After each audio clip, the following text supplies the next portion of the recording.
36 milhões de brasileiros sofrem com uma doença crônica e silenciosa, que é responsável por metade das mortes por problemas cardiovasculares. A hipertensão, além de aumentar o risco de infarto e derrame, a pressão alta também compromete a visão e o funcionamento dos rins. E foi observando o alto índice de insuficiência renal entre os pacientes hipertensos no Brasil que pesquisadores da Universidade Federal do Rio de Janeiro descobriram a causa da hipersensibilidade ao sal nesses pacientes. A equipe identificou pela primeira vez no mundo as moléculas envolvidas nesse mecanismo. A descoberta pode levar a tratamentos mais eficazes contra a doença. Hipertensão e hipersensibilidade ao sal. Esse é o tema em questão no programa de hoje. Nossa convidada é a pesquisadora da UFRJ, Luciene da Silva Lara. Ela que coordenou esse estudo e participa com a gente de forma virtual. Muito bem-vinda, obrigada pela participação. Obrigada, eu que agradeço pelo convite para poder discutir um pouquinho melhor sobre o que a gente tem trabalhado aqui, né, na UFRJ.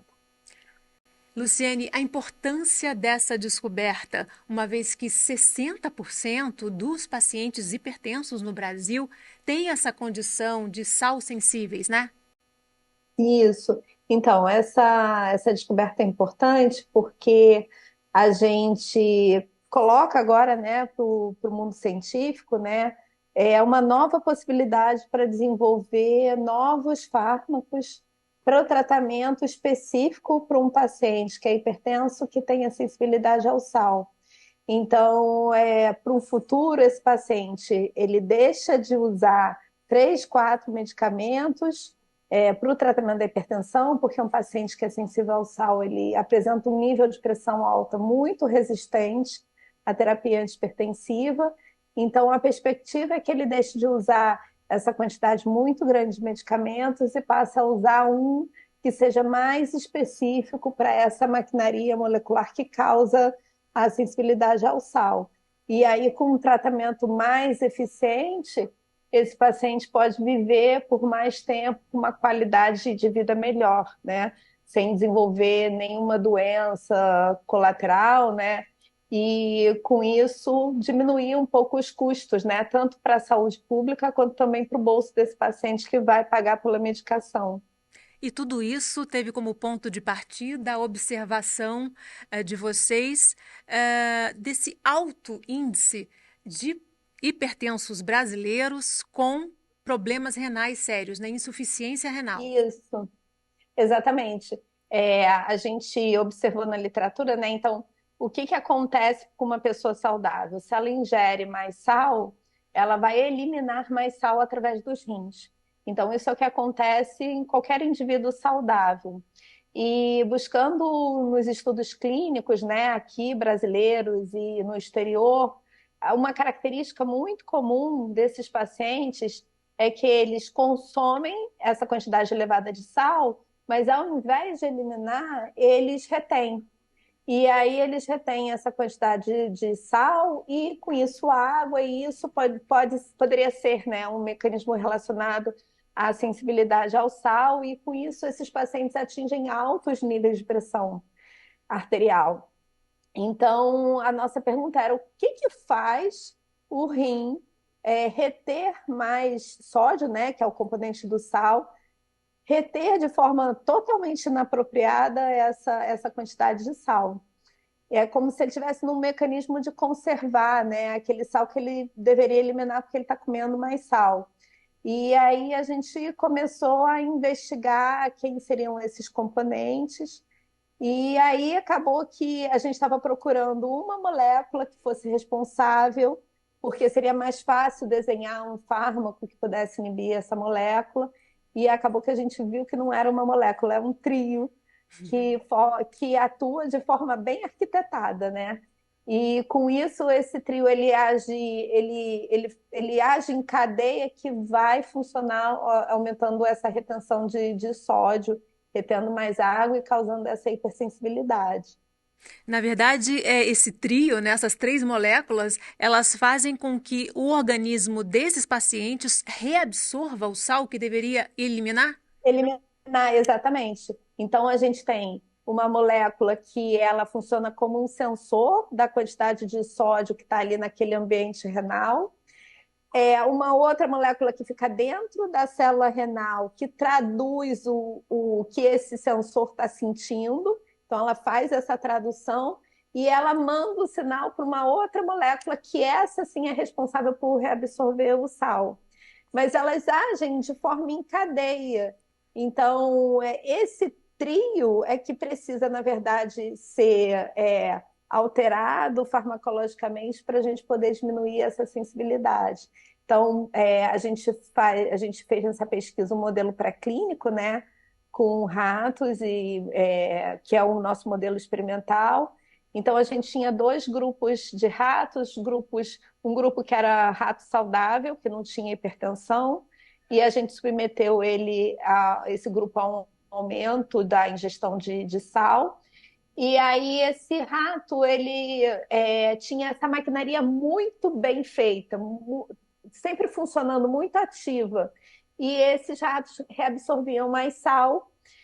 A função dos rins, né, que é a função de filtrar o sangue, era diminuída. Mas assim, quando a gente olhava o tecido renal estava normal. Então, esse é um mecanismo silencioso que vai ocorrendo aos pouquinhos e que a gente acha que com a idade, com o passar do tempo, isso pode gerar um processo hipertensivo resistente a tratamento. A gente fez a mesma coisa com um grupo de ratos hipertensos e a gente submeteu à ingestão de mais sal. E o que aconteceu foi que essa maquinaria ela se rompe, ela se desconecta, o rim continua absorvendo mais sal, só que o tecido do rim ele está completamente lesionado. Então, se fosse, por exemplo, um paciente, esse paciente ia depender de hemodiálise ou de um transplante renal, que é exatamente o que acontece no modelo de paciente hipertenso. Então, é como se a gente tivesse numa pessoa saudável, que ainda não desenvolveu hipertensão, a corda esticando de forma silenciosa, e aí, quando ela desenvolve a hipertensão, essa corda se rompe, e o rompimento dela é a perda da função do rim. E esse paciente, então, vai depender da hemodiálise, de transplante renal, e isso ainda acarreta no maior gasto de saúde pública para tratar esse paciente. Então, a nossa proposta é que se a gente consegue tratar esse paciente o quanto antes, o ideal é diminuir o consumo de sal, né?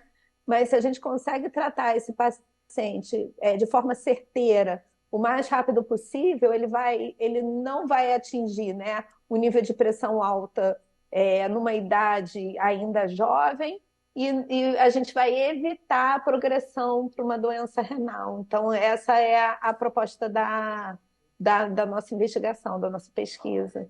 E vocês identificaram as três moléculas e todo esse mecanismo, né? Não só as Exato. moléculas, como elas agem em conjunto, né? Isso, como eles conversam. E também tem um fato que eu achei interessante ao ler a pesquisa, que são sensores nas papilas gustativas que fazem com que essas E, pessoas justamente gostem mais de sal, né? então, na verdade, essa da papila gustativa não é uma pesquisa nossa, né? Mas esse sensor, que é a primeira molécula que sente o sal que está no rim, um outro grupo demonstrou a expressão deles nas papilas gustativas. Então, é uma outra pergunta: por que os pacientes hipertensos gostam tanto de comida salgada? E uma das propostas é que eles gostam da comida salgada por causa desse sensor. Então, quer dizer, tudo vai para o paciente comer mais sal, né? Tanto alimentar, né, ter esse apetite pelo sal, e depois o rim continua retendo isso. A gente diz que isso é um mecanismo de adaptação evolutivo. Então, uma teoria que se tem é que no passado, né, a gente conservava os alimentos no sal, né? Então, tudo era carne, né? Era tudo salgada para fazer essa conservação. E depois, com o advento da geladeira, a gente deixou de salgar, né, os alimentos e passou a conservar na temperatura mais fria, né? Então, o organismo ele trabalhava todo numa situação de alto sal o tempo todo. E depois ele se viu num ambiente que ele não mais ingeria aquela carga toda de sódio. Então, evolutivamente, a gente foi tendo que desenvolver mecanismos que conservavam o sal no organismo, porque o sódio, né, é extremamente importante para diferentes funções vitais do organismo. E aí o que se há, uma das teorias que se diz é que o rim começou a desenvolver mecanismos de conservação de sal, que pode ser esse da nossa pesquisa, né? E só que esse mecanismo é um mecanismo que é falho. Então, quando ele falha, ele gera patologia, que é a hipertensão arterial e que pode estar relacionada à doença renal também. Então, isso vem desde a nossa evolução, né? Desde quando a gente consumia os alimentos salgados e a transição para armazenar em temperatura mais baixa. E o brasileiro consome muito sal? Eu li também uma Muito. pesquisa de que a gente consome o dobro do que é indicado pela Organização Mundial da Saúde, é isso mesmo? Exatamente, exatamente. A gente está consumindo uma grande quantidade de alimentos embutidos, né? E o sódio, né, o sal, ele entra como um conservante no processo, né, desses alimentos enlatados, embutidos, né? A gente Os deixou um pouco ultraprocessados, né? ultraprocessados, a gente deixou de comer aquela comida natural, né, aquela que a gente cozinha em casa. E isso tem agravado principalmente em crianças. Então, cada vez mais a gente está vendo casos de hipertensão em crianças acima de 10 anos, né? E com isso, se você pensar no nosso tempo de vida, né? Uma criança que ela já é hipertensa aos 10 anos, o quanto que isso vai impactar daqui a 20 anos, quando ela tiver 30 e poucos anos, né? Então, esse é um problema. O ideal realmente é a gente diminuir o consumo de sal. Mas muitas das vezes a população fica vendida porque ela não consegue identificar a quantidade de sal que está naquele alimento ali, né?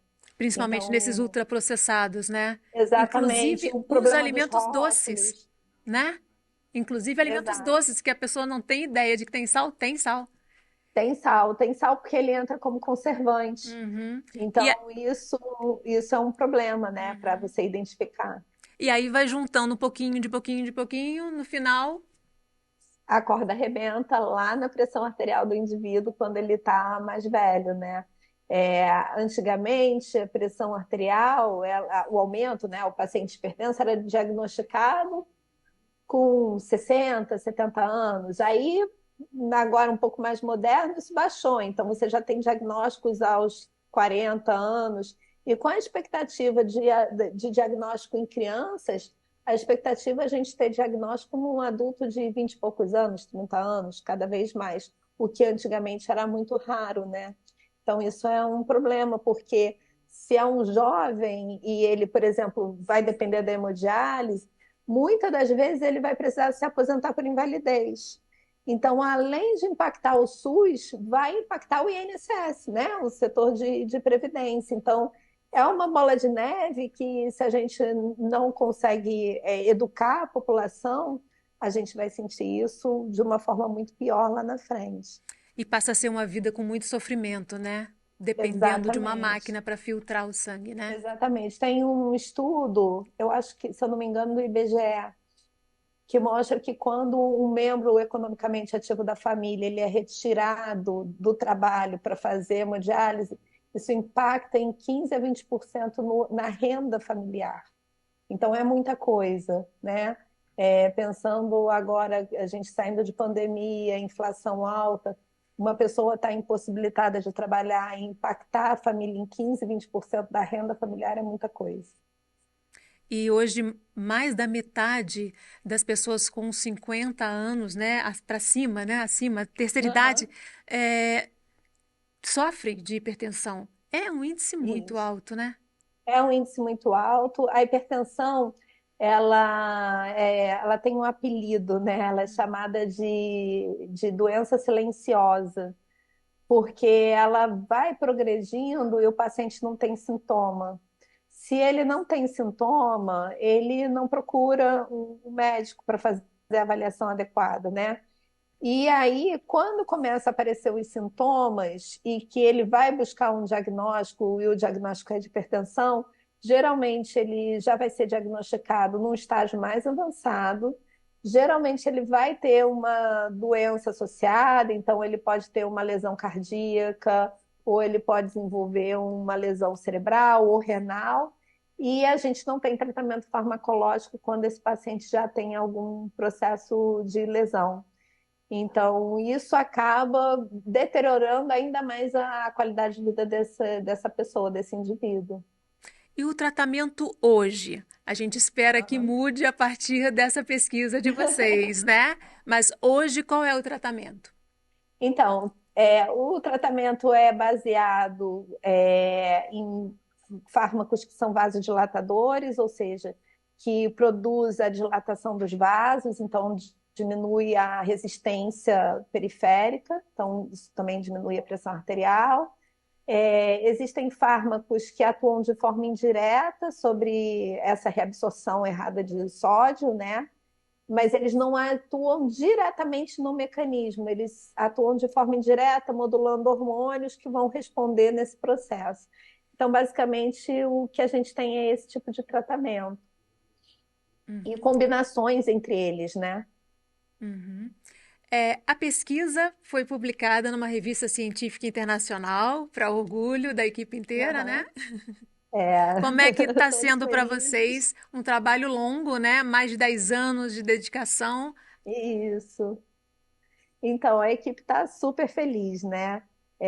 O grupo de autores ele tem alunos que fizeram alguma parte no seu mestrado, outros fizeram no doutorado. As, esse trabalho de autoria conjunta, né? As primeiras autoras são duas pesquisadoras, uma é doutoranda e a outra é pós-doutora, está fazendo estágio pós-doutoral na Holanda até. E tá todo mundo super feliz, né? Porque foi um trabalho muito difícil, muito intenso. Na verdade, esse trabalho não foi um trabalho direto de um aluno só, então eles tiveram que trabalhar em equipe, um ajudando o outro. E é difícil quando você tem uma equipe grande, né? Você trabalhar com todos ajudando e assim, a gente está feliz porque a gente conseguiu fazer um bom trabalho em equipe, né? Um ajudando o outro, um trabalhando na sua área de expertise e discutindo os resultados. Então, hoje está todo mundo comemorando essa publicação e está todo mundo feliz. E os próximos passos, Luciene? Então, a gente tem os inibidores dessas moléculas, né? Principalmente essa molécula que eu falei para você que traduz o que acontece do lado de fora e manda a outra fazer.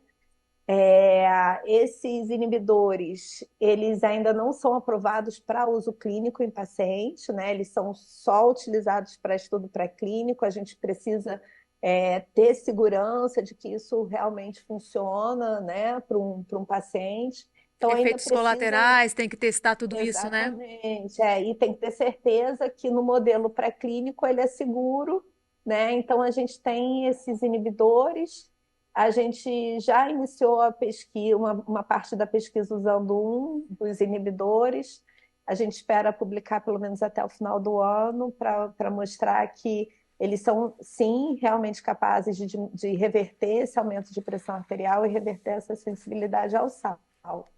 E a partir então disso, a gente está buscando colaboração com profissionais de química que fazem estruturas novas, novos fármacos, para a gente começar esses testes e depois tentar fazer a pesquisa translacional em pacientes.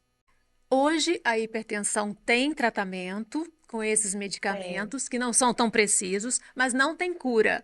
Não A tem par... cura. Isso é um dos maiores desafios, porque o paciente, quando ele é tratado, né, pela pressão arterial e a pressão arterial é controlada, ele acha que ele está curado e ele para de tomar a medicação. Isso é importante dizer que não tem cura, é um medicamento que você tem que usar para a vida toda. A partir da identificação desse mecanismo bioquímico, é possível chegar numa cura também? Poderia ser possível no futuro? Ah, essa é uma pergunta muito difícil, né? Eu acho que a hipertensão ela é complicada porque ela é uma doença multifatorial. O que que isso quer dizer?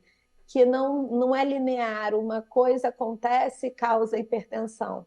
A gente tem vários fatores, então até o estresse que a gente vive no dia a dia pode levar a um mecanismo de hipertensão. Então, essa é a pergunta de US$ 1 milhão que eu gostaria muito de responder a você, mas eu ainda não tenho resposta. Eu acredito que ela ajude no controle, mas cura eu acho mais difícil por ser um aspecto multifatorial, né? De qualquer forma, uma lacuna que existia, né? Que não se entendia Exatamente. exatamente, foi esclarecida. Isso já ajuda, Exatamente. né? É, Muito. hoje, quais são os parâmetros que determinam que uma pessoa tem pressão alta? Então, é feito o diagnóstico através da medida da pressão arterial, né? Então, o ideal é que esse paciente faça medições da pressão arterial ao longo do dia, né? Então, muita gente já deve conhecer, coloca o mapa, que é um aparelhinho que coloca no braço, e ele faz medidas sequenciais da pressão arterial por 24 horas, né? E aí a pressão arterial é medida ao longo do dia com o paciente ativo ou o paciente dormindo, e aí tem os estágios de pressão arterial, né? Então, hoje em dia, a Sociedade Brasileira de Cardiologia, ela define como pré-hipertenso e de 3 a 4 estágios de pressão alta, classificando através desse nível de pressão, né? Mas o diagnóstico precisa ser feito através dessa medida ao longo do dia da pressão arterial e aí o médico em mãos dessas avaliações de pressão ele consegue diagnosticar o paciente precisamente em que estágio da doença ele se encontra. Hoje a hipertensão é uma epidemia silenciosa que leva a consequências muito graves e a mortes, né? O Ministério da Saúde identificou no último levantamento que na última década a gente bateu recorde de mortes em decorrência Exato. de hipertensão. O que que a gente pode fazer para prevenir? Reduzir o sal e o que mais? Reduzir o sal, a atividade física, diminuiu com o tabagismo, né? Diminuir o estresse, fazer mais atividades ao ar livre. São medidas que a gente chama de não farmacológicas, extremamente importantes. Além disso, a dieta, né? Uma alimentação saudável, equilibrada, são medidas não farmacológicas que são extremamente importantes, né? Então, pacientes que são diagnosticados como pré-hipertensos, quando eles fazem essa mudança de estilo de vida, eles voltam a níveis de pressão arterial muito próximos de um indivíduo saudável, ou eles são mantidos nesse nível de pré-hipertensão por muitos anos sem precisar de um tratamento farmacológico. Então, essas são medidas que, quando a gente se organiza, né, e a gente coloca isso como uma meta de vida, são extremamente importantes, né? A gente pensa muito nisso para um indivíduo adulto, mas eu acho que são metas que, se a gente, como adulto, consegue cumprir, fica fácil da gente levar os nossos filhos junto. Então, o filho também aprende que desde pequeno ele tem que controlar a alimentação, ele precisa sair das telas e fazer atividades ao ar livre. É extremamente importante para a criança também. A partir de que idade a gente deve medir a pressão arterial e com que frequência para conseguir detectar se está havendo um aumento?